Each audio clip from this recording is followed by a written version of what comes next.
Ang walang kapantay na martial god, unang yugto. Kabanata 256, humingi siya ng tawad. Ang pagtatapos ng taon sa Yangzhou City ay isang masayang kaganapan. Ang mga juniors na nagsasanay sa labas ng kanilang bayan ay karaniwang bumalik upang makita ang kanilang mga pamilya. Sa sandaling iyon, masigla ang Yangzhou City. Itinaas ng mga gwardya ang kanilang mga ulo sa tuktok ng gate. Mukha silang dominanti at maharlika. Nagkaroon ng tuloy-tuloy na daloy ng mga pedestrian na nagbubulungan ng mga bagay-bagay sa lungsod. Narinig mo na ba na ang prodigy ng Lin Clan Lin Chen ay bumalik sa Yangzhou City? Ngayon, napakahusay ni Lin Chen. Siya ay isang estudyanteng Holy Courtyard ng Zuyu at may mataas na katayuan sa lipunan. Mas malakas pa siya kaysa sa ilang matatanda ng kanyang angkan. Bukod dito, sinundan siya ng ilang estudyante ng Holy Courtyard. Nakakamangha talaga. Sabi ng ilan sa isa sa mga tao sa mahinang boses. Mukha silang inggit. Si Lin Chen ay napakalakas at siya ang ipinagmamalaki ng Lin Clan. Salamat sa kanya, ang pagtaas ng Lin Clan ay nakatadhana. Kehe, ano? Hindi mo ba alam na nang bumalik sina Lan Feng, nag-organisa sina Lan Xiong ng isang engranding piging at maraming marangal na tao ang dumalo? At saka, hindi inimbitahan ng Lin Clan. Sinadya ito ni Lan Xiong dahil ang kanyang anak na sina Lan Feng ay nagbalik ng isang binata kasama niya. Ang kanyang pangalan ay Du Guxiao, siya ay kamag-anak ng ilan sa mga imperial ministers, isang tao na kumokontrol sa ilang libo-libo. I don't dare think about such people. Sabi ng katabi nila. Nagulat sila. Saan man sa Zuyu, ang isang imperial minister ay isang napakataas na katayuan, sila ay hindi pangkaraniwang mga tao. Sina Lan Feng ay may magandang kapalaran na makilala ang isang tao, na ang mga kamag-anak ay imperial ministers. Ito ay magbibigay daan sa Nalan Clan na bumangon ng mahusay.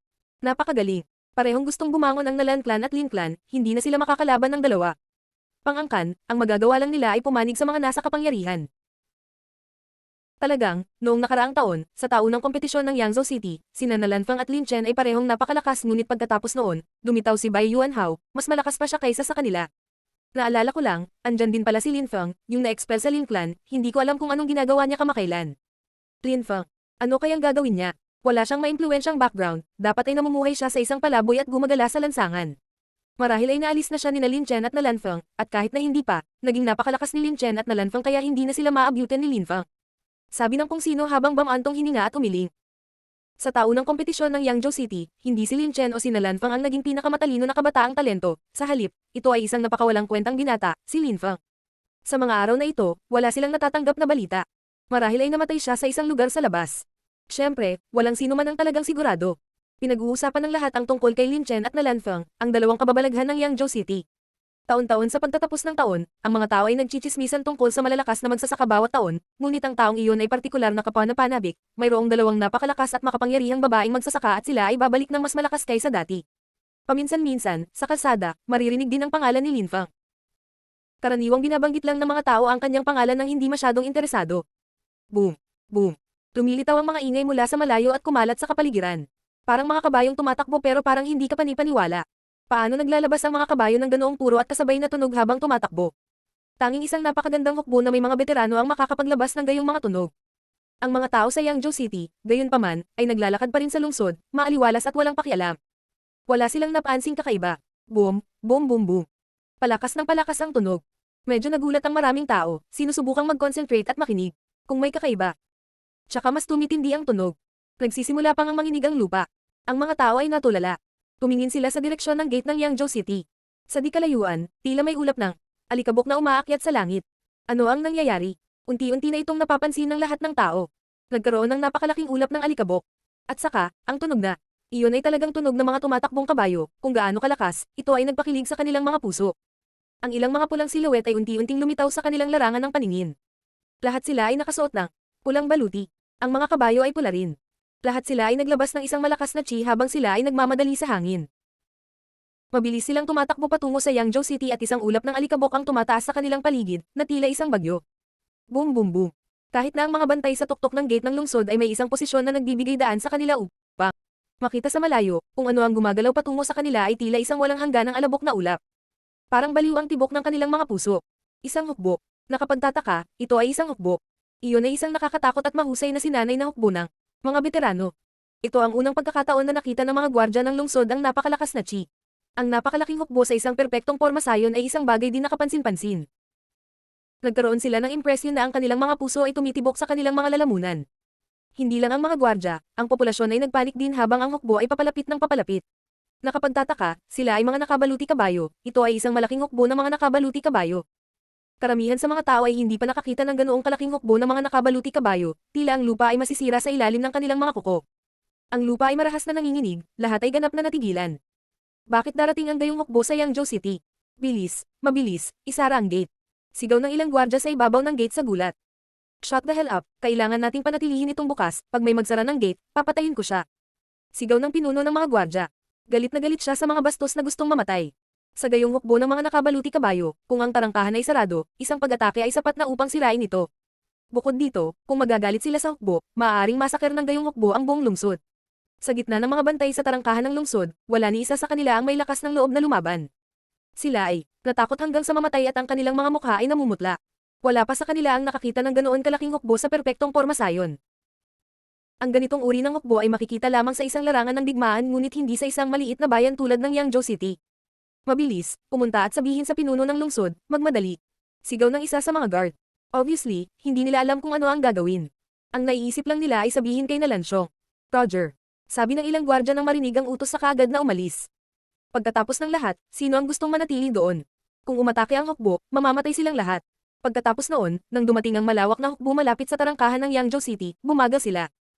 Huminto sila sa harap ng pintuan ng lungsod at hindi pumasok doon. Kahit natahimik lang na naghihintay ang hukbo doon, naglalabas pa rin sila ng napakalakas na chi. Binalot nito ang tarangkahan ng Yangzhou City gayon din ng mga tao sa paligid at paligid nito. Lahat ng tao sa loob ng lungsod ay naramdaman na parang nilalamon sila ng matinding chi. Napakadakila. Ang pulang baluti, mga pulang kabayo, ang imahe ay nakakagulat halos tulad ng isang psikolohikal na pag-atake. Ito ay sobra para sa karamihan. Hindi nila akalain na balang araw, lilito ang gayong hukbo sa Yangzhou City. Sa sandaling iyon, sa gitna ng hukbo, isang silweta ang lumitaw at itinaas ang kanilang ulo, tumingin sa mga tao sa tuktok ng tarangkahan at nagsabi. Makinig, mula ngayon, ang Yangzhou City ay ang kabilugan ng Chiexi. Marky, lahat ng bagay sa Yangzhou City ay pagmamayari na ngayon ng opisyal ng hukbong Chiexi. Ngayon, dalhin mo ang pinunong lungsod upang batiin siya. Ang Chiexi Marky, ang Chiexi officer, gaano kalakas at kahanga-hanga. Bukod dito, pinapanta niya ang pinuno ng lungsod upang batiin sila. Tiyak na mayroon silang napakataas na katayuan sa lipunan. Kaya ganoon, ang Chiexi Marky ang may-ari ng Yangzhou City, ngunit walang nakakaalam kung sino ang taong ito. Medyo gamaan ang pakiramdam ng mga tao, dahil ang fifth ng Yangzhou City ay pag-aari ng Chiexi Marky, hindi sasalakayin ng hukbo ang lungsod. Ang malaking hukbong iyon ay hindi dumating na may masamang hangarin. Pumunta ka, mabilis na dalhin dito ang pinuno ng lungsod. Sigaw ng pinuno ng mga bantay, sa tuktok ng tarangkahan, sa isang bantay na hindi kumikibo. Tumanggo ang taong iyon at biglang umalis sa direksyon ng gobyerno. Hindi pa niya malinaw na narinig ang mga salita ng mga sundalong Chiexi, narinig lang niya noong sinabihan siyang dalhin ang pinuno ng lungsod para batiin sila. Ang pamahalaan ay isang malaki at malawak na lugar. May mga mesa kung saan-saan. Ang pinuno ng lungsod, si Nalansyong ay nag-organisa ng taunang piging kung saan maraming mayayaman at marangal na magsasaka ang nakikilahok. Hindi niya inimbitahan ang Lin Clan ngunit ang kapaligiran ay kaaya-aya at buhay na buhay. Sa sandaling iyon, maraming tao ang nagmumungkahi ng mga toast. Tila labis na ipinagmamalaki ni Nalan Syong dahil sa kanyang bagong manugang at siya ay nasasabik na siya ay walang tigil sa pag-inom.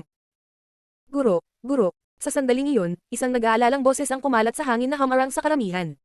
Kumunat ang noo ni Nalansyong at tumingin sa malayo na nakita ang isang gwardya na nag-aalala at nagmamadaling sumugod sa kanya. Ang isang malaking hukbo ay nasa labas ng lungsod at hindi namin alam kung sino sila at kung ano ang kanilang ginagawa dito. Sabi ng guard na walang patid na pinagpapawisan. Ang karamihan ay natigilan, isang hukbo ang dumating sa lungsod. Sa sandaling iyon, may lumitaw na isa pang siluet at tumatakbo sa direksyon nila. Tumigil ka, sabi ni Nalansyong. Nandito ka rin ba dahil sa hukbo? Ano ang ginagawa ng hukbong iyon ngayon?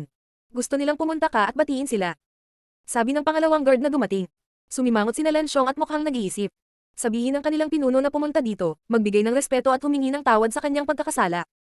Sa sandaling iyon, isang malamig at hiwalay na boses ang nagmula sa host seat. Si Dugu Xiao iyon, galit na galit siya at kalahating lasing na. Nakapagtataka, may mga taong naglakas loob na mang-istorbo sa kanya sa panahon ng piging at bukod doon, gusto rin nilang pumunta si Nalansyong at batiin sila. Dahil nandoon si Dugu Xiao, kailangan nilang bigyan siya ng mukha, nandoon siya kaya kahit sino man iyon, kailangan nilang lumapit at magalang na humingi ng paumanhin sa pagkakasala sa kanya. Maraming tao ang napabuntong hininga, karapat-dapat talaga siya sa kanyang katayuan sa lipunan. Napakalakas niya. Nagpanik silang lahat at sa halip, inutusan niya ang mga nanggugulo na pumunta at humingi ng paumanhin para sa kanilang pagkakasala. Si Dugu Xiao ay ligaw na mayabang at mapangahas. Ang mga gwardya ay mukhang natakot at kinakabahan. Pero, walang pero. Sabihin sa kanya na pumunta dito at humingi ng tawad sa kanyang pagkakasala. Sabihin na si Dugu Xiao ang nagutos, kung hindi, pagsisisihan nila ang kahihinatnan.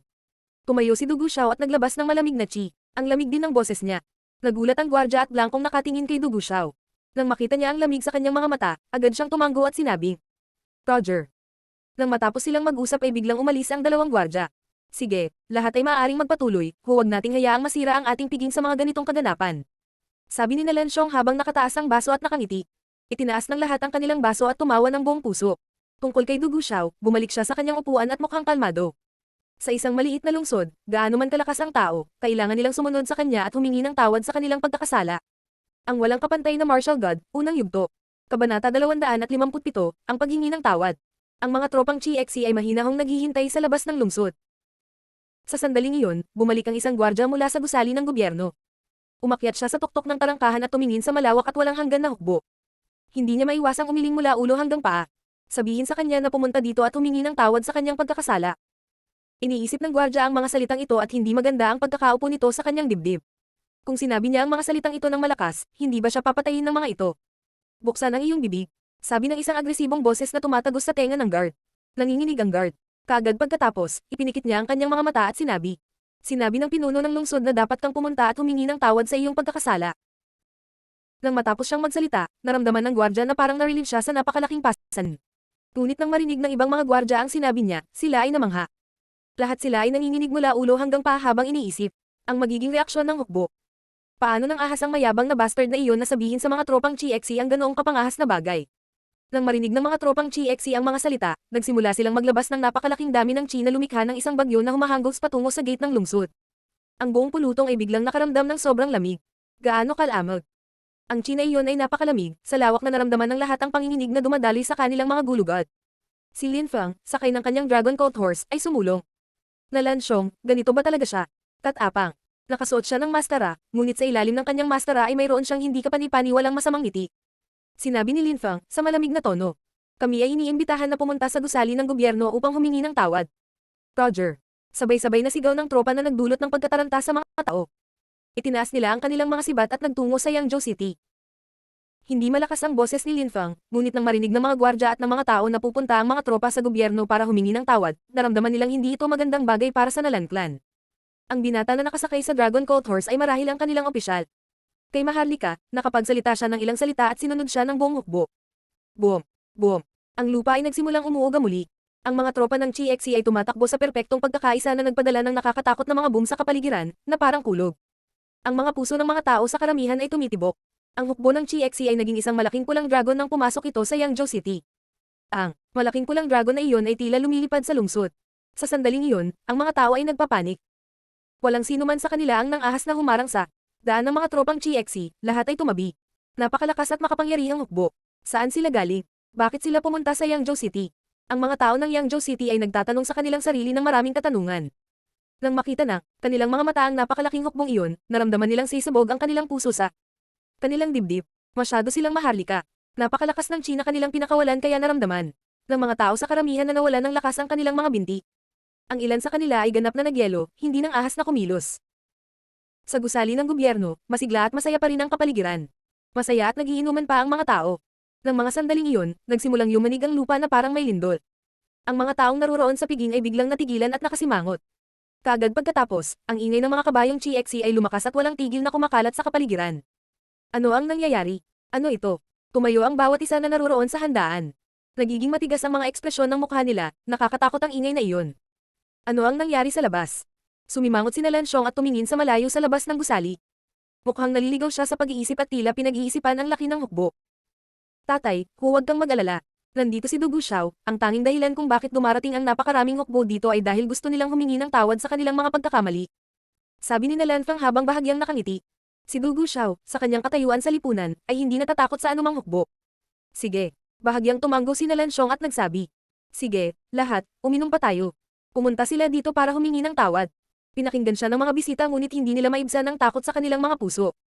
Dumating ba talaga ang mga taong ito para humingi ng tawad? Bakit nagkaroon ng pakiramdam ang mga bisita na ang malamig na hangarin sa pagpatay ay maaaring nadamo mula sa direksyon ng hukbo? Tila ito ay nanggaling sa hukbo ng CXC. Palakas ng palakas ang mga ugong. Nang makita ng gwardya sa harap ng gusali ang hukbong tumatakbo patungo sa kanya sa di kalayuan, siya ay namangha. Pulang baluti, pulang kabayo. Mukha silang maharlika at malupit. Nagsimulang kumabog ang kanyang puso sa kanyang dibdib. Ilang sandali lang, dumating ang isang napakalawak at walang hangganang hukbo sa harap ng gusali ng gobyerno. Boom! Ang tunog ng pagkawasak ay kumalat sa kapaligiran. Isang bagyo ang lumitaw at durog sa gate sa harap ng gusali. Boom! Napuno ang kapaligiran ng mga tunog ng mga bagay na sinisira. Lahat sa harap ng gusali ng gobyerno ay nawasak. Ang mga tropang GXC ay nilipol ang lahat ng bagay sa kanilang landas at walang iniwan na hadlang na nakatayo. Matapos linisin ang daan patungo sa pasukan ng gusali, pumasok ang tropa sa gusali ng gobyerno. Kahit na ang kanilang hukbo ay hindi kapanipani walang malaki, sila ay nasa perpektong pormasayon, walang kahit kititing na kaguluhan sa kanilang pormasayon.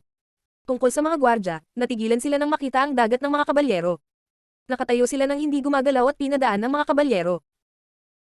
Mayroon silang impresyon na maaaring durugan sila ng mga kabayo sa ilalim ng kanilang mga kuko anumang sandali, ngunit ang hukbo ay nasa perpektong pormasayon at pasimpleng gumagalaw sa paligid ng mga gwardya, kahit isang buhok ay hindi nahawakan. Saktong-sakto ang mga ito sa bawat galaw nila. Ang mga bantay ay natakot na nakatayo sa landas ng mga kabayo. Ang mga tao sa gusali ng gobyerno ay nagpapanik at tumatakbong parang mga manok na walang ulo. Natakot sila ng tanga. Natigil ang masasayang tawanan at masasayang tinig ng handaan, hindi dahil natatakpan ito ng ingay mula sa hukbo, kundi dahil wala nang gustong tumawa. Lahat ay nakatayo at nakatingin sa malawak at marilag na dagat ng mga kabayong GXC. Hindi pa sila ganito kitakat noon. Marahas na tumibok ang kanilang mga puso. Ang isang dambuhalang at makapangyarihang hukbo ng GXC na tulad nito ay madaling malipol ang lungsod. Isang sulyap lamang sa mga tropang ito sa kanilang mga kabayong GXC ay sapat na upang takutin kahit ang isang matigas na sundalo. Ang hukbong iyon ay binubuo ng pinakamaraming piling tropa. Ang bawat sundalo ay isang talento at disiplinadong cultivator. At mayroong isang hukbo ng makapangyarihang mga cultivator na ito na patungo sa kanilang direksyon. Ang mga tropa ay biglang nagpatibay ng isang spiral formation, pinalibutan ng lahat ng naruroon sa pigi. Walang kahit isang patak ng tubig ang tumulo, na ginagawang hindi na makatakas ang lahat, kahit na sila ay magpalaki ng mga pakpak at magtangkang lumipad palabas. Sa sandaling iyon, walang sino man ang maaaring makatakas. Maaaring sirain ng hindi kapanipaniwalang hukbong ito ng mga piling tropa ang tapang ng sinuman. Tumibok ang puso ni Nalasyong. Ang napakalaking at makapangyarihang hukbo ay dumating upang humingi ng tawad. Nakasimangot si Dugu Xiao, ibinaba niya ang kanyang baso at dahan-daang naglakad patungo sa taong pinakamalapit sa kanya. Napatingin siya sa kaharap niya, nakasuot ng pulang baluti at maringgol na taime ng taong iyon. Ang lamig ng mukha ng taong iyon. Pagkatapos ay sinabi niya, "Anong lakas ng loob? Ikaw ang hukbo ng GXC, bakit ka pumunta sa Yangzhou City?" Ang mga tropang GXC ay mga piling tropa sa Zuyu. Ang mga bisita ay tulala. Ang hukbong ito ay ang piling hukbo ng GXC. Iyon ang dahilan kung bakit sila nakasuot ng pulang baluti at may GXC na nakabaluti kabayo. Walang pumapansin sa kanya. Tiningnan nila ang pagganap ni Dugu Xiao na parabang siya ay isang tanga. Galit na galit si Dugu Xiao. Mga sundalo lamang ang nangahas na pawalan siya ng mukha. Lalo na ngayong ipinagmalaki niya kung gaano siya kagalang at maimpluwensya. "Sino ang opisyal mo? Magpakita ka at humingi ng tawad." Sigaw ni Dugu Xiao. Kahit na nakaramdam siya ng takot na nakatayo sa harap ng napakalakas na hukbo, kabilang siya sa Dugu clan, may karapatan siyang maging mayabang. Ang kanyang pamilya ay hindi kapanipaniwalang makapangyarihan at mahirap siyang takutin kapag siya ay may mataas na katayuan. Lahat ng tao sa Nalan clan ay tinatrato siyang parang Diyos. Siya ay lasing at nagsimulang maniwala na siya ay talagang isang Diyos kapag nasa loob ng isang maliit na lungsod. Siya ay lubhang mayabang. Tsaka siya pa ang naglakas loob na pilitin ang hukbo dito, paano siya mapipikon sa sandaling ito? Tumayo si Nalan Fang sa tabi ni Dugu Xiao. Malamig siyang nakatingin sa hukbo. Ipinagmamalaki niya ang lalaking mahal niya. Walang nang ahas na sakta ng mga miyembro ng Dugu clan. Kahit na ang mga opisyal ng GXC ay hindi maglalakas loob, pagkatapos ng lahat, hindi lang siya pumili ng sinuman na makakasama niya. "Lahat kayo ay mapangahas, ang lakas ng loob mong pumunta sa gobyernong ganito," sabi ni Nalan Fang. Nagkaroon siya ng impresyon na ang kanyang kasintahan ay isang makapangyarihang bayani. Hindi siya natakot dahil isang miyembro ng Dugu clan ang nasa tabi niya. "Ipakita ang sarili ko, humingi ng tawad." Matapang. Mapanuksong sabi ni Lin Fang. Dahan-dahan niyang pinatakbo ang kanyang kabayo sa harapan ng hukbo. Nakasuot siya ng bronze mask. Ang kanyang ekspresyon ay malamig at masama. Hindi siya tumingin kina Dugu Xiao at Nalan Fang, nakatingin siya ng diretso kay Nalansyong. "Nalansyong, pinuno ng Yangzhou City, gusto mo bang pumunta ako dito at humingi ng tawad?" Si Nalansyong ay namangha. Paano nalaman ni Lin Fang kung sino siya sa karamihan? Kumunat ang noo ni Lin Fang nang marinig niya si Dugu Xiao na sumigaw. "Nakikipag-usap ako sa iyo, hindi mo ba ako narinig?" Tumingin si Lin Fang kay Dugu Xiao, isa pang mayabang na cultivator na kumikilos ng may kalokohan. "Anong gusto mo?" sabi ni Lin Fang sa malamig na tono. Nagulat ang karamihan. Si Dugu Xiao ay namangha. Nawalan ng kulay ang mukha niya. Naging malamig ang ekspresyon sa kanyang mga mata. "Ang pangalan ng aking pamilya ay Dugu," sabi ni Dugu Xiao sa mayabang na tono. Nagulat si Lin Fang, "Dugu, parang pamilyar ang pangalan na iyon." Talagang nakilala niya si Dugu Xiao. Tumingin muli si Lin Fang kay Dugu Xiao at isang ngiti ang lumitaw sa ilalim ng kanyang tansong mastara. Ano ngayon? Ang Dugu clan ng Imperial City." Agresibong sabi ni Dugu Xiao. Ang kanyang mga kamag-anak ay bahagi ng Imperial Ministers. Mayabang na sabi ni Nalan Fang. "Ngayon, bumaba ka sa iyong kabayo at humingi ng tawad. Pagkatapos ay magpapanggap ako na hindi ito nangyari." Sinabi ni Dugu Xiao nang marinig niyang sinabi ni Nalanfang ang salitang Imperial Ministers. Bakas din sa ekspresyon ng mukha niya ang pagmamalaki. Mga ministro ng Imperial. Bulong ni Linfang habang nakayuko at nakatingin kay Dugu Xiao na may malamig na titig. Napansin lang niya na, bawat segundo, lalong nagiging mayabang si Dugu Xiao. Sa katunayan, sila ni Dugu Xiang ay parehong pinutol mula sa iisang tela. Putulin ng isang braso niya. Sabi ni Linfang sa malamig na tono, habang winawagayway ang kanyang kamay. Napatulala ang lahat. Ang walang kapantay na martial god, unang yugto. Kabanata 258, Pagkakakilanlan. Putulin ng isang braso niya. Ang boses ni Linfang ay kalmado, lahat ay ganap na natakot. Gusto ni Linfang na putulin ang isa sa mga braso ni Dugu Xiao. Si Dugu Xiao ay kamag-anak ng isang imperial minister at mangangahas siyang putulin ang kanyang braso. Nawala ang mapagmataas na ekspresyon ni Dugu Xiao. Bumibilis ang tibok ng puso niya. Ano ang narinig niya lang? Matapos ideklara ang kanyang katayuan sa lipunan at hilingin kay Linfang na humingi ng tawad, hindi man lang siya pinansin ni Linfang at mahinahong inutusan ang kanyang mga sundalo na putulin ang isang braso niya. Pakiramdam ng mga tao sa karamihan ng tao ay biglang tumibok ang kanilang mga puso. Anong sinabi mo? Tanong ni Nalanfang na ang puso ay tumitibok. Kaagad pagkatapos, tumingin siya kay Linfang na may malamig na tingin. Si Dugu Xiao ang kanyang kasintahan at labis siyang masaya na makasama siya. Nang malaman ng mga tao sa piging na isang malaking hukbo ang dumating sa Yangzhou City, lahat sila ay nataranta. Tanging sina Nalanfang at Dugu Xiao lamang ang nanatiling kalmado at labis na mayabang. Sila ang humiling sa hukbo na pumunta para humingi ng tawad. Makinig ka sa akin, gusto mong putulin ang isang braso ko, sabi ni Dugu Xiao sa malamig na tono, habang naglalabas ng malamig na chi. Kasabay nito, isang sundalo na nakasuot ng tansong mastara ang sumugod palabas mula sa hukbo habang naglalabas ng napakakapal at brutal na chi. Slash. Si Linfang ay wala nang ganang makarinig pa ng mga salita. Tumalon si Badaw sa hangin. Napuno ng napakaganda at maliwanag na liwanag ang kapaligiran. Sa isang kisap mata ay nawala ito, ang tanging natitira sa kapaligiran ay ang pagbuhos ng dugo. Natahimik ang buong kapaligiran. Lahat ay nakatingin sa dugo. Nayanig ang kanilang mga puso. Pinutol talaga nila ang braso niya. Ang sundalong iyon ay hindi nag-alinlangan, ang opisyal ng GXC ay nagbigay ng utos at ang kanyang braso ay agad na naputol. Bukod pa rito, nananatili sa kanilang isipan ng maliwanag at nakakasilaw na liwanag na iyon na kumikislap sa hangin, wala na silang ibang maisip. Ang buong kapaligiran ay sinalakay ng matinding katahimikan. Binasag ni Dugu Xiao ang katahimikang iyon nang bumigkas siya ng mahabang sigaw ng paghihirap. Tinatakpan niya ng kabilang kamay ang dumudugong tuod, mapatla ang mukha, wala ni kititing na bahid ng kulay sa mukha. At saka, sa gilid niya, si Nalanfang ay blanko na nakatingin sa eksena. Namuti ang maganda niyang pisngi. Nawalan ba talaga ng braso si Dugu Xiao? Tapos na, ang puso ni Nalanxiong ay marahas na tumibok. Hindi kailanman tatanggapin ng Dugu Clan ang katotohanang naputol ang braso ni Dugu Xiao at pananagutan nila ang Nalan Clan. Paano ito nangyari? Isip ni Nalanxiong habang nakakaramdam ng galit. Itinaas niya ang kanyang ulo at tumingin kay Linfang, ang opisyal ng mga tropang GXC, na nakasuot ng tansong mastara. Sa sandaling iyon, tumingin din si Linfang sa kanya. Sa likod ng kanyang mastara, ang kanyang mukha ay kalmado gaya ng dati.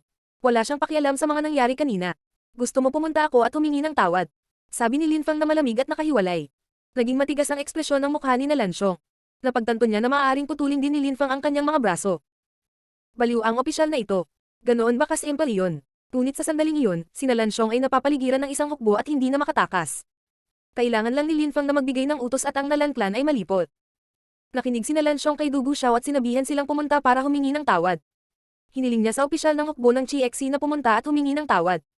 Siyempre, lahat ng ito ay nangyayari dahil masyadong nagtiwala si Nalanxiong kay Dugu Xiao. Pagkatapos ng lahat, ang kanyang pamilya ay nakatali sa Imperial Ministers. Gayunpaman, hindi niya akalain na ang isang opisyal ay talagang maglalakas loob na putulin ang isa sa mga braso ni Dugu Xiao, lalo na kapag isinasaalang-alang ang kanyang panlipunang background. Sino ka? Sabi ni Dugu Xiao na parang masama habang nakatitig kay Linfang. Gusto niyang patayin si Lin Feng. Ako si Dugu Xiao ng Dugu Clan, ang aming clan ay may mga Imperial Ministers. At naglakas loob kang putulin ang aking braso.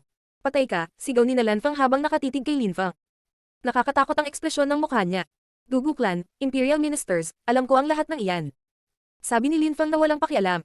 Pagkatapos, ay tumingin siya kay Dugu Xiao at sinabi, ano ang kaugnayan mo kay Dugu Xiang? Nagulat si Dugu Xiao, nakatitig siya kay Linfang. Ang aking kuya. Ngayong alam mo na, bakit naglakas loob ka na putulin ang aking braso. Sa sandaling iyon, sobrang sakit ng kanyang sugat. Yung kuya mo, pareho kayong lahat. Ang iyong buong angkan ay dapat na hindi ka panipani walang hanggal. Sabi, ni Linfang na malamig at nakahiwalay. Pagkatapos ay dinagdag niya, hindi kaya sinabi sa iyo ng iyong kapatid. Ilang araw na ang nakalilipas, sa Celestial Academy, sinampal ko siya sa pagkatulala at pagkatapos ay pinaluhod ko siya at yumuko sa akin. Si Dugu Xiao ay marahas na nanginginig at nakatitig kay Linfang. Napatulala siya. Nakakagulat. Siya iyon. Dapat kanina pa niya ito naisip. Ang opisyal ng GXC, ang lungsod ng Yangzhou ay ang kanyang kapitbahayan, bakit hindi niya ito naisip ng mas maaga? Iyon ay dahil sa kanyang isip, ang hukbo ng GXC ay dapat nakabilang sa Duanwen City, ngunit nakakagulat na dumating sila sa Yangzhou City. Napagtanto niya na ngayon na ang hukbo ng GXC ay hindi bumalik sa Duanwen City, sa halip, sila ay dumating sa bagong fifth ng kanilang opisyal, isang maliit na lungsod na hindi dapat banggitin. Sinunog ni Lin Fang ang isang buong lungsod, tumawid ng napakalaking distansya upang iligtas ang prinsesa. Sumugod siya sa Imperial City upang iligtas si Liu Kanglan mula sa pagbitay, pagkatapos ay pinatay niya ang anak ni Duan Tian lang sa harap niya. Siya ang marquis ng Yangzhou City. Si Lin Fang ay naging isang alamat sa imperial na lungsod. Si Lin Fang ay talagang walang takot. Hindi man lang niya natakot si Duan Tian lang at pinatay ang kanyang anak sa harap niya, mayroon bang anumang bagay na hindi nang ahas na gawin ni Lin Fang? Ang mukha ni Du Guxiao ay nakakamatay na mapatla. Bakit nangyari ito sa kanya? May mga imperial minister, sa kanyang pamilya. Napansin din ng karamihan na tahimik si Lin Fang. Natulala sila, sinampal niya ang kapatid ni Du Guxiao. Napayuko pa siya. Sino ang taong ito? Nabaliw talaga siya. Hindi man lang siya natakot na harapin ang Dugu clan. Nakita ni na Lanfang at na Lanshong na natahimik din si Du Guxiao. Nanginginig sila sa takot. Si Dugu Xiao, nakakagulat, ay nakatikom ang kanyang bibig sa takot. Kung nanatili siyang tahimik, nangangahulugan ito na si Lin Fang ay nagsasalita ng totoo. Ang kanyang kapatid ay talagang sinampal ni Lin Fang at yumuko bilang paghingi ng tawad. Sino siya? Bulong ni na Lanfang ngunit hindi siya pinansin ni Du Guxiao. May kakaiba siyang ngiti sa mukha. Mabuti. Halos mabaliw si Du Guxiao. Wala siyang magawa laban kay Lin Fang. Siya ay hindi sapat na malakas upang karibal sa kanya at ang kanyang angkan ay hindi panganib na masangkot. Ang kanyang kapatid ay napahiya pa sa kanya. Ang tanging magagawa niya ay manahimik.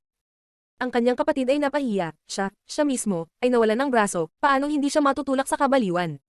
Ang opisyal ng GXC na iyon ay talagang isang nakakatakot na pag-iral. Hiniling ni Du Guxiao ang hukbo na pumunta at humingi ng paumanhin, tila kilala niya ang opisyal ngunit hindi niya kayang saktan siya. Naisip ng mga tao sa karamihan. Nagkaproblema ang Nalan clan. Ilang sandali bago, si Du Guxiao ay napakarugant at agresibo, ngunit pagkatapos ay naputol ang kanyang braso. Hindi man lang siya naglakas loob na gumawa ng isa pang tunog. Ang Nalan clan ay walang pagtakas. Humingi ng tawad. Si Lin Fang ay nakatayo sa harapan nila, sino ang makakapidyo sa kanya? Gustong sabihin ng lahat na wala itong kinalaman sa Nalan clan para makaiwas sila sa isang sakuna. Nalanshong, ako ang Chizia Marcos at ang Yangzhou City ang aking fifth. Dumating ako sa Yangzhou City at sa halip na isang pagbati, humingi ka ng tawad, gaano kalakas. Sabi ni Lin Fang sa sobrang malamig na tono, na nagpang-inag sa lahat. Ano ang dapat mong parusa? Sabi ni Lin Fang. Ang puso ni Nalanshong ay tumibok ng napakalakas. Siya ang marquis ng Yangzhou City. Siya ay nakakagulat na dumating upang tanggapin ang kanyang fifth at si Nalanshong ay tumanggi na batiin siya at humingi ng tawad. Iyon ay isang pagkakasala. Nanatiling tahimik si Nalanshong. Nakita lang niya na lumingon si Lin Fang sa iba pang miyembro ng kanyang angkan. Ano sa palagay mo, paano siya dapat parusahan? Ang mga tao ay nanginginig, si Lin Fang ay nakakatakot. Ang huling taong magsasalita ay mamamatay. Sabi ni Lin Fang, pagkatapos ay biglang nagkagulo ang lahat. Si Nalanshong ay isang kriminal. Dapat ang mamatay. Nang marinig iyon ni Nalanshong, tinitigan niya ng masama ang tao. Ang tao ay nambobola sa kanya ng ilang sandali bago at sa sandaling iyon ay sinasabi niya na dapat siyang mamatay. Anong makamandag na ahas? Talaga, dapat mamatay si Nalanshong. Tiyak na kailangan niyang mamatay. Oo, tama ka. Pahin mo siya. Lahat ng naroroon ay tumugon ng mabilis hanggat maaari sa takot na maging huling tao. Nakangiti si Lin Fang sa ilalim ng kanyang maskara. Sa wakas, tumingin siya kay Nalanshong at sinabi, narinig mo ba iyon? Sinasabi ng lahat na dapat kang mamatay. Nang makita ni Nalanshong na maaaring patayin siya ni Lin Fang, at nang makita niya ang kalmadong mga mata ni Lin Fang, naramdaman niyang kilala niya siya mula sa kung saan. Kilala kita. Sino ka? Sabi ni Nalanshong kay Lin Fang. Napagtanto niya na maaaring partikular na dumating si Lin Fang para sa kanya. Gusto mo bang malaman kung sino ako? Mahinahong sabi ni Lin Fang. Oo, sabi ni Nalanshong habang tumatango. Siya, syempre, gustong malaman. Sige, nakikita ko. Tumiti si Lin Fang, inilagay niya ang kanyang mga kamay sa kanyang bronze mask at dahan-dahan itong tinanggal. Lumitaw ang kanyang mukha, nakikita siya ng lahat, kasama si Nalanshong. Sa pagkakataong iyon, ganap na tumahimik ang kapaligiran. Ang walang kapantay na martial god, unang yugto. Kabanata 259, magpakamatay. Lin Fang. Si Lin Fang, hindi ako makapaniwala. Bumibilis ang tibok ng kanilang mga puso. Ang opisyal ng hukbong GXC ay nakakagulat na si Lin Fang. Noong nakaraan, nagsimula nang ipakita ni Lin Fang ang kanyang napakatalino na talento ngunit pagkatapos ay ginawa siyang kaaway ng Lin Clan at Nalan Clan at pinilit siyang umalis. Noong nakaraang taon, sa taunang kompetisyon, marami sa mga prestihiyosong figure ng Yangzhou City ang personal na nakakita kay Lin Fang. Ang lahat ng mga taong naroroon sa piging ni Nalanshong ay mayayaman, marangal at prestihiyosong figure. Sa makatuwid, makikilala nilang lahat si Lin Fang, ang mahuhusay na binata. Ang binata, na ngayon ay opisyal ng isang makapangyarihang hukbo na nagpa-vibrate sa buong lungsod, ay nakakagulat na ang parehong maselang at gwapong binata na nakita nila noong nakaraang kompetisyon. Walang sino man ang makakaisip ng ganoong bagay, kahit sa kanilang mga panaginip. At saka, ilang taon na si Lin Fang. Wala pa siyang 18 taong gulang, at siya ay opisyal na ng hukbo. Ng CXC, ang CXC Marquee. Mayroon na siyang hukbong 10,000 sa ilalim ng kanyang kontrol. Kahanga-hanga iyon. Lahat ay nakatingin kay Lin Fang at gustong magsalita ngunit, alam nilang lahat na manatiling tahimik. Nanginginig din si Lansyong. Si Lin Fang ay nakakagulat na opisyal ng hukbong CXC. Hindi ka panipaniwala, ito ay ang parehong Lin Fang. Bumibilis ang tibok ng puso niya. Noong nakaraan, si Lin Fang ay itinuturing na basura at pinatalsik mula sa Lin Clan. Ngayon, naging marky na siya. May impresyon si Lansyong na ang sitwasyon ay salungat sa lahat ng nalalaman niya tungkol kay Lin Fang. Siyempre, ang taong pinaka-nagulat ay si Lan Fang. Nang makita niyang tinanggal ni Lin Fang ang kanyang maskara, natigilan siya. Nagsimulang tumibok ang puso niya. Kaagad pagkatapos, kinagat niya ang kanyang tabi at blanko na tinitigan ang walang kwentang at gwapong binata. Sa taunang kompetisyon ng nakaraang taon, naisip niya na siya ang magiging pinakamahusay na magsasaka. Sa kompetisyon, akala niya si Lin Chen lang ang magiging karibal niya. Gayunpaman, walang nangyari sa paraang naisip niya, si Bai Yuanhao at Lin Fang ay lumitaw mula sa kung saan. Tinakaw nila ang kanyang prestihiyo. Gayunpaman, sa panahon ng kompetisyon, naisip niya na siya ay nasa parehong cultivation layer ni Lin Fang at madali niyang malalampasan siya sa hinaharap. Gayunpaman, muling lumitaw si Lin Fang sa kanyang harapan. Siya ay nagkaroon ng isang hindi kapani-paniwalang katayuan sa lipunan. Mayroon siyang hukbo ng CXC Cavalry at pag-aari ang buong lungsod ng Yangzhou. Pinutol niya ang braso ng kanyang maimpluwensyang at mayabang na kasintahan. Hindi man lang nabalisa si Lin Fang. Madaling inutusan ni Lin Fang na putulin ang kanyang braso. Siguro naging normal na ito para sa kanya. Mataas ang katayuan sa lipunan ni Du Guxiao, ang kanyang mga kamag-anak ay mga imperial ministers. Ang katotohanan na siya ay sumama sa kanya ay nagpalaki kay Lan Fang. Nirerespeto at hinangaan siya ng buong lungsod ng Yangzhou dahil sa katayuan ng kanyang kasintahan. Iyon ang dahilan kung bakit walang humpay silang nambobola sa kanya. Maging ang kanyang angkan ay nag-organisa ng piging at nag-imbita ng pinakamayaman at pinakamarangal na tao na bumati sa kanya. Hindi handa si Lan Fang para sa ganoong sitwasyon. Hindi niya akalain na magkakaroon ng away. Nangyayari ang lahat ng ito dahil sa hukbo ng CXC. Madaling nabasag ni Lin Fang ang kanyang kayabangan. Sa totoo lang, dinurog na niya ang buong realidad niya at binaligtad ang mundo niya. Siya ay mas mahina kaysa kay Lin Fang. Hindi niya mahawakan ang anino niya. Nakapagtataka, sa sandaling iyon, ang pinakatahimik na tao sa grupo ay ang taong nawalan ng braso, si Du Guxiao. Iyon ay dahil nabanggit ni Lin Fang na sinampal niya si Du Guxiang. Sa sandaling iyon, naunawaan ni Du Guxiao kung anong uri ng tao ang kanyang kinakaharap at ang katayuan sa lipunan na mayroon si Lin Fang. Hindi pa niya nakita ang mukha ni Lin Fang dati. Nang tingnan ng binata at gwapong lalaki na iyon, gustong punatan siya ni Du Guxiao. Hindi lang nadoronch ni Lin Fang ang kanyang kayabangan kundi pinutol din niya ang kanyang braso. Bukod pa rito, ang kanyang likas na talento ay higit pa kay Du Guxiao. Ang mga tao ay namangha. Nang mapansin ni Lin Fang ang mga reaksyon, malamig siyang ngumiti. Ang kapangyarihan ay tinutukoy ng lakas at katayuan. Noong nakaraan, siya ay isang hindi kilala at tahimik na binata. Kahit nakasali na siya sa taunang kompetisyon, hindi pa rin sapat ang kanyang lakas. Wala rin siyang katayuan sa lipunan. Siya ay napakatalino kaya hindi kinaya ni Lansyong at pinilit ang Gu Clan at ang Wen Clan na makisali. Lahat ay nagsanib puwersa sa pagtatangkang patayin siya. Nag-aatubili siyang umalis sa Yangzhou City, ngunit ngayon ay bumalik na siya. Gayunpaman, ang bagong Lin Fang ay naging mas malakas. Kaya niyang kontrolin ang isang buong hukbo. Sa makatuwid, mababa ang tingin niya sa lahat. Siya ay may kapangyarihan ng buhay at kamatayan. Dati siyang napapahiya sa bawat araw na naninirahan sa Yangzhou City ngunit bumalik pa rin siya sa lugar na tinawag niyang tahanan. Mas naiintindihan mo na ba ang mga bagay ngayon? Sabi ni Lin Fang sa mahinahong boses, habang nakatingin kay Lansyong. Ang mahinahong boses na iyon ang nagpang-inag sa lahat. Lahat ay nakatingin kay Lin Fang. Natarante silang lahat. Hindi nila nagawang pakalmeyan ang naguhumindig nilang puso. Walang sino man ang mag-aakala na ang binata, na pinilit mula sa Yangzhou City sa kahihiyan, ay babalik at gugulatin silang lahat. Nahihirapang huminga si Lansyong dahil masyadong matindi ang pagkabigla. Hindi niya alam kung ano ang sasabihin ngunit alam niya, higit sa lahat, kung ano ang mangyayari. Si Lin Fang ay kasing gwapo, walang kwenta at determinado gaya ng dati. Noong nakaraan, ang lakas ni Lin Fang ay hindi sapat upang gumawa ng pagbabago, ngunit ngayon ay nakontrol niya ang isang buong hukbo, at naging marquee ng Yangzhou City. Si Lin Fang kaya ay ang parehong mahinang binata. Iyon ay, syempre, imposible. Anong gusto mo? Nakatitig si Lansyong kay Lin Fang. Nakaramdam siya ang labas na panghihina ng loob. Ang araw na ito ay dapat na maging isang masayang araw ngunit dahil kay Lin Fang, ito ay naging isang kalunos-lunos na pangyayari. Ano naman sayo?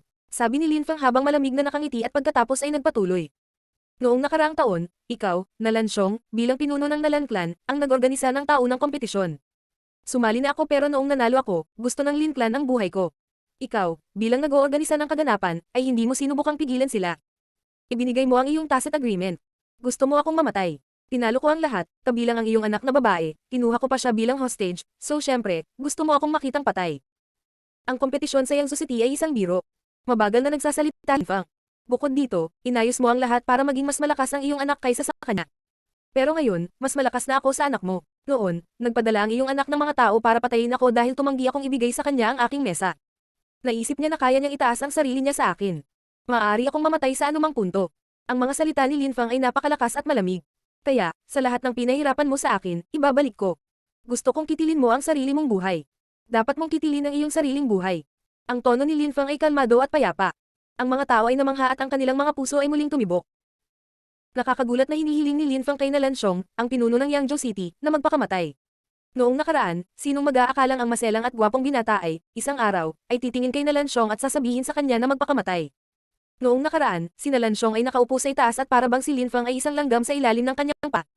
Kung magpapasya ako laban doon. Sabi ni Nalansyong habang agresibong nakatingin kay Linfang. Pwede mong piliin na tumanggi.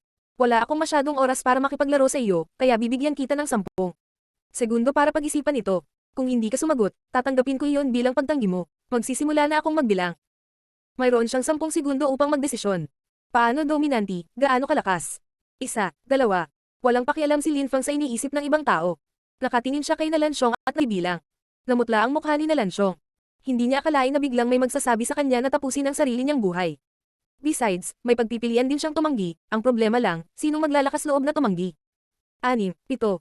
Lumipas ang oras, halos lumipas na ang 10 segundo. Lahat ay nakatingin kay Nalansyong. Hindi, huwag.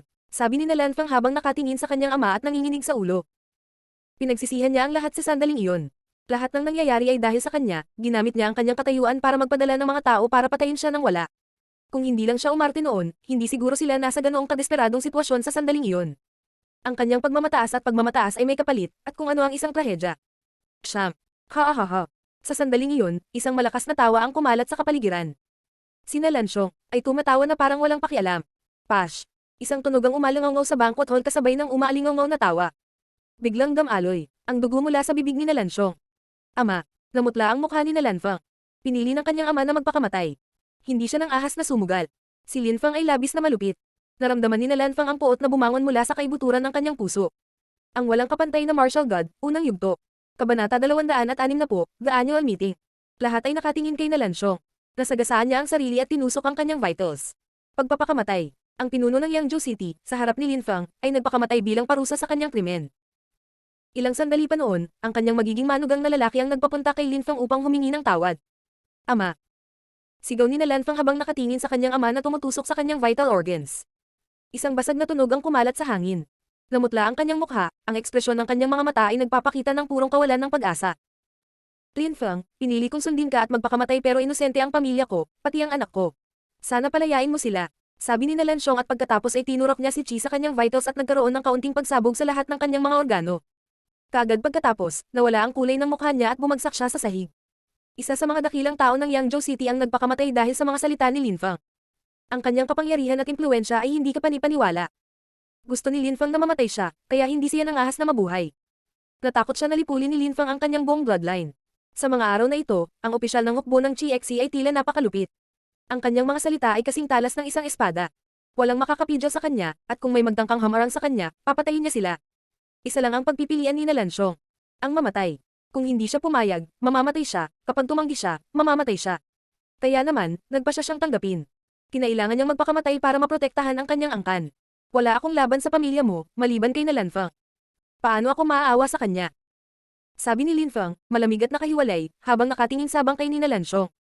Hindi lang dahil nagpadala si Nalanfang ng mga tao para patayin siya at muntik na siyang mamatay sa engkwentro na iyon.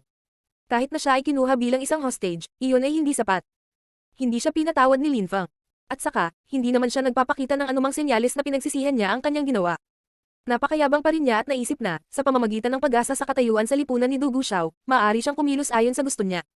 Hindi kayang tiisin ni Linfang ang patuloy niyang pagtingin sa mga tao. Mahigit 1 taon na si Linfang sa mundong iyon. Nagbago na siya at hindi na mahina at nag-aalinlangan. Sa mga araw na ito, kung mayroon siyang nararamdaman sa kanyang puso, magtitiwala siya dito, kahit na nangangahulugan ito ng pagpatay ng mga tao ng walang awa. Ang pinakamahalagang bagay ay ang manatili sa paniniwala ng isa. Ang mga tao ay natulala. Nakakagulat na hindi pa kakawalan ni Linfang si Nalanfang. Nakayakap si Nalanfang sa bangkay ng kanyang ama. Ang kanyang mukha ay parang walang buhay at nakatitig pa rin siya kay Linfang dahil pinutol ni Linfang ang isa sa mga braso ni Du Guxiao at pinilit ang kanyang ama na magpakamatay. Ano ang balak nitong gawin sa kanya? Hindi mo na ako kailangang tingnan ng ganyan. Noong nakaraan, ito ay simula pa lamang. Noong sinubukan mo akong patayin, hindi ko akalain na magkakaroon ako ng pagkakataong makaganti ng ganito kaga. Maaari mong pilayin ang iyong sariling paglilinang. Hindi kita papatayin. Si Linfang ay mukhang walang ekspresyon. Ang mga mata ni Lanfang ay puno ng puot. Malinis ang budi ni Linfang pagdating sa kanyang ginagawa dahil alam niya mas masahol pa ang gagawin sa kanya ni Lanxiong at Lanfang. Dahil ang babaeng iyon ay napaka-arrogant at mapangahas, naisip ni Linfang na makabubuting gawin niyang paylay ang kanyang sariling paglilinang upang mapilitan siyang mamuhay tulad ng mga ordinaryong tao na kanyang hinamak. Bilisan mo, ayokong makita ang mukha mo ng mas matagal kaysa sa kinakailangan. Malamig na sabi ni Lin Fang habang nakatitig kay Lanfang. Noong nakaraan, kapag sinubukan niyang patayin si Linfang, hindi niya akalain na rating ang ganoong araw. Ang mga bundok ay maaaring maging mga durog na bato sa paglipas ng panahon, kung mayroong isang tao na may sapat na pananalig na gagawin kaya. Sige, sige. Sabi ni Lanfang, na ang mukha ay nakamamatay na mapatla. Bigla niyang binitawan si Chi at inatake ang sarili. Kaagad pagkatapos, humagulgol siya. Napuno ng hangin ang lahat ng kanyang naipon na Chi. Ang mukha ni Lanfang ay lalong namutla, siya ay lubhang nanghina. Ang hindi kapani-paniwalang mayabang na babae ng Yangzhou City ay naging isang basura. Ang tanging dahilan ay dahil kinasusuklaman niya si Linfang sa nakaraan at sinubukan nitong patayin. Nang makita ni Linfang na si Lanfang ay tapos na sa pagpilayan ng kanyang sariling pagtatanim, ibinalik niya ang kanyang maskara at dahan-daang pinaikot ang kanyang dragon coat na kabayo. Pagkatapos ay nagsimula siyang magsalita sa mahinahon at mapayapang boses. Jun, dito ka na magstay at ayusin mo lahat sa government building. Pagkatapos, gagamitin namin ang lugar na ito upang italaga ang mga tropa. Lahat ng iba, sumunod sa akin. Nang matapos magsalita si Linfang, umalis siya sakay sa kanyang kabayo, mukhang natural at walang pidget. Napuno muli ng dagandong ang lugar nang magsimulang umalis ang hukbo sa lugar. Ang mga tropa ng CXC ay kumikilos din patungo sa labasan. Makalipas ang ilang sandali, nawala silang lahat sa larangan ng pangitain ng karamihan. Ngunit ang karamihan ay nakatingin pa rin sa bakanteng espasyo sa kanilang harapan, nakaukit pa rin sa kanilang isipan ng mga larawan ng hukbo. Umalis na si Linfang, saan siya nagpunta? Lin Clan, ito ay dapat ang Lin Clan. Maraming tao ang may parehong pag-iisip ng sabay-sabay. Noong nakaraan, si Linfang ay kabilang sa Lin Clan. Si Linfang ay pinatalsik at pinahiya, ngunit ngayon siya ay naging napakalakas. Siya ay naging opisyal ng CXC at nagmamayari pa nga ng Yangzhou City. Pinutol niya ang isa sa mga braso ni Du Guxiao, pinatay ang pinuno ng lungsod at ginawang paylay si Lanfang sa kanyang sariling paglilinang. Kahit na hindi niya ginalaw ang isang daliri para gawin ang lahat ng ito, ang lahat ay nasa ilalim ng kanyang kontrol. Sa mga araw na ito, maaaring maapektuhan ni Linfang ang Yangzhou City, hawak niya ang kapangyarihan ng buhay at kamatayan. Paanong hindi siya mapupunta sa Lin Clan, na nagpatalsak at nagpahiya kay Linfang at Linhai? Hindi alam ni Linfang na ang Nalan Clan ay nagpaplano ng isang maligaya na okasyon, hindi rin niya alam na ang Lin Clan ay napakasigla sa sandaling ito. Sa pagtatapos ng taon, ang Lin Clan ay nagsagawa ng taunang pagpupulong at ang kompetisyon sa pagitan ng mga junior ay nagaganap pa rin. Sa paligid ng yugto ng pakikipaglaban ng Lin Clan ay ang mga matatandang tao ng Lin Clan. Nakatingin sila sa mga junior na nag-aaway. Lahat sila ay may malaking ngiti sa kanilang mga mukha. Ang mga juniors ng Lin Clan ay magagaling at lahat sila ay may kahangahangang talento. Tila may ilang magagandang katangian ang henerasyong ito. Tila ang angkan ay maaaring tumaas sa hinaharap. Rin ba daw, si Chen Chen ang pinakamalakas at pinakanamumukod tanging batang magsasaka na mayroon tayo. Hindi lang siya may ice and fire spirit kundi napakabata pa niya. Matapos makapasok sa ika-4 na layer ng Lingqi, malapit na niya akong maabutan, at sa puntong iyon, mas magiging malakas pa siya kaysa sa akin, kahit na sa lahat ng taon ng karanasan ko, binabati kita. Isang elder ng clan ang nakatingin sa fighting stage at nakikipag-usap kay Lin Badaw. Ang matanda ay nambobola kay Lin Badaw na gumawa ng malaking ngiti sa kanyang mukha. Labis na ipinagmamalaki ni Lin Badaw ng purihin ng mga tao ang kanyang anak na babae, syempre labis niyang ikinatuwa ito. Na-flatter din siya sa pagpapalaki ng ganoong henyo. Talagang walang makakaagaw kay Lin Chen, isa siyang tunay na henyo. Lin Feng, ang basurang iyon ay walang tao, siya ay napakahina. Wala na akong pakialam kung patay na siya ngayon. Maraming tao ang nambobola kina Lin Chen at Lin Badaw, kahit na nangangahulugan ito na kailangan nilang magsinungaling. Sa katunayan, sa huling taon ng pagpupulong ng Lin Clan, nakita ng lahat na makapangyarihan si Lin Feng. Alam nilang lahat na, hindi makakalaban ni Lin Chen si Lin Feng kaya naman kinailangan siyang paalisin ni Lin Badaw at ng kagalang-galang na elder. Siya ay higit na matalino kaysa kay Lin Chen. Walang sino man ang nagsisikap na ihambing ang mga ito bagaman. Si Lin Chen ay may espiritu ng yelo at apoy at siya ay isang estudyante ng Holy Courtyard ng Zuyu. Si Lin Feng ay malayo sa kanyang antas. Kahit na siya ay nanalo laban sa kanya noong nakaraan, iniisip pa rin ng mga tao noong panahong iyon na siya ay maswerte at malamang na siya ay namatay noon pa man. Malaki ang ngiti ni Lin Badaw at sinabi niya, lahat ng juniors namin ay hindi kapanipaniwala at lahat ay nagsasanay ng kultibasyon ng husto. Lahat sila ay napakahusay. Ganyan dapat kumilos ang isang magaling na clanhead. Si Linhai, sa nakaraan, ay pinipigilan lamang ang pag-unlad ng angkan. At saka, ang anak niya ay isang masuwayang brat na hindi loyal sa clan. Hehe. Natatawang sabi ni Lin Badaw. Si Linfang at Linhai ay hindi kailanman makakalaban sa amin ni Chen Chen. Eksakto, hindi kailanman. Sagot agad ng mga tao.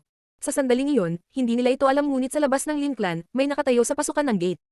Mukha siyang kalmado at payapa. Ang Lin Clan. Inangat ni Lin Fang ang kanyang ulo at nakita ang karatula sa tuktok ng gate. Napakapamilyar sa pakiramdam. Medyo bumilis ang tibok ng puso ni Lin Fang. Dati ang clan niya. Ngayon ay ang taunang pagpupulong ng Lin Clan. Isip ni Lin Fang. Huminga siya ng malalim at agad na nagpatuloy. Matagal na niyang hindi nakikita ang Lin Clan. Tumigil ka. Hinarang ng mga bantay ng Lin Clan ang daan nang makita siya. Malamig silang nagtanong. Sino ka? Tumingin si Lin Fang sa dalawang gwardya na ito, ngumiti ng walang pakialam at nagsabi. Ang pangalan ko ay Lin Fang. Lin Fang. Sabi ng dalawang guard na medyo nagulat. Kalahating taon na silang naglilingkod sa Lin Clan ngunit, wala pa silang narinig na miyembrong may ganoong pangalan. May ganoon bang tao ang Lin Clan? Hindi ko siya kilala. Sabi ng mga guard habang nakatingin sa isa't isa. Hinaharangan pa rin nila ang daan, hindi pinapasok si Lin Fang. Makikilala mo rin ako sa lalong madaling panahon. Sabi ni Lin Fang habang nakangiti.